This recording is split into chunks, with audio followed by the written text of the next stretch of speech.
Hi everyone, this is Jadu from Property Frameworks Buyers Agency, and today I want to talk about the correlation between economic activity and property prices.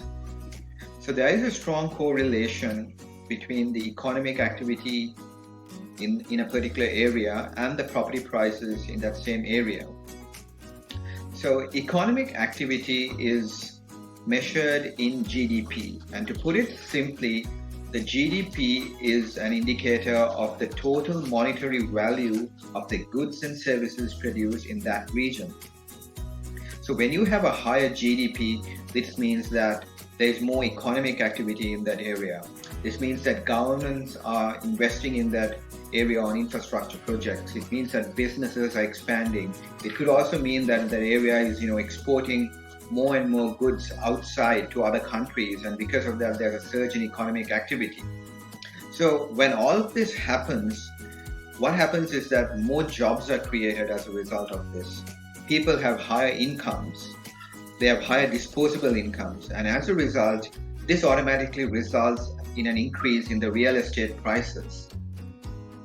So you always want to be investing into an area which has a very stable economic activity, or which is showing signs of rapidly growing economic activity. So that's a very fundamental thing that you have to check. So let's look at an example. We're going to take two cities or two regional areas in New South Wales. Let's take Newcastle. So the GDP of Newcastle is 39 billion. Let's take another area in New South Wales, Tamworth. The GDP of Tamworth is 3.5 billion. And there's a big difference you can see between the economic activity in both areas. And if you look at the property prices in these regions, you can see that there's a difference as well. In Newcastle, property prices are close to that 1 million mark, whereas in Tamworth, the property prices are around that 400 to 500k mark. So you can see that the property prices closely follow the economic activity in that region. Now, I also want to share another very good example. If you take the city of Hobart in Tasmania, in 2014, economic activity in Hobart was slowly starting to pick up. Within the next 4 years, by 2018, GDP growth in Tasmania or Hobart was at 3.4%, which was much higher than the national average. So within those 4 years, there was a surge in economic activity in Hobart. So if you look at the property prices in Hobart, in 2014, they were only around that 400 to 500k mark. By 2018, 2019, they had hit that one, almost reached very close to that 1 million mark. So you can see as the economic activity started growing in that region, property prices also followed. So it's very important. The economic activity in a region is very, very important when you consider investing in property. But it's not just the economic activity. We also want the economy to be functioning off a diverse range of industries. We don't want reliance on one industry. For example, some areas are just reliant on the mining industry, for example, or the tourism industry.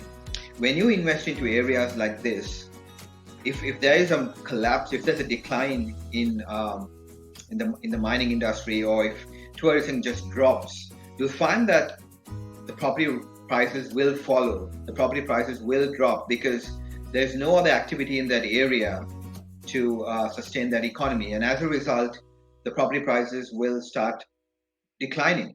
So we want to be investing into areas which have a wide range of industries supporting the economy. We want to see healthcare, social assistance. We want to see retail. We want to see construction. We want to see manufacturing. We want to see a huge range of a wide variety of industries there. Okay, let's just quickly look at an example. Now, Gladstone, a regional area in Queensland, in 2012, 2013, around that region, there was a huge increase in property prices in that region. Now, this region was heavily reliant on mining, and there was an LNG construction boom during 2013 period. And as a result, a lot of jobs were created. People were flying into Gladstone to take up these jobs, and the demand for property increased really rapidly. And property prices just started increasing so fast. But what happened was by around 2014, things changed. The projects came to an end. The mining activity in that region was slowing down, and the jobs also came to an end. And these workers were no longer had any jobs, and they just flew out of Gladstone. And what happened was that there was a surplus of homes, and property prices in that region started declining rapidly.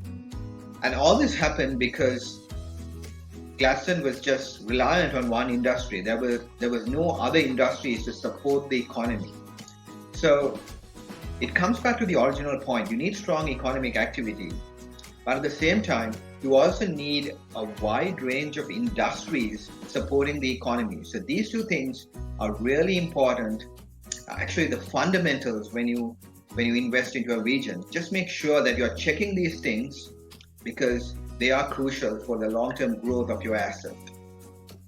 So that's all for today. I hope you found that content useful. And if you have any questions with regards to this, please feel free to reach out to me at jadoo@propertyframeworksbuyersagency.com.au. I'm more than happy to answer any questions that you may have. I hope you found this content useful. Thank you.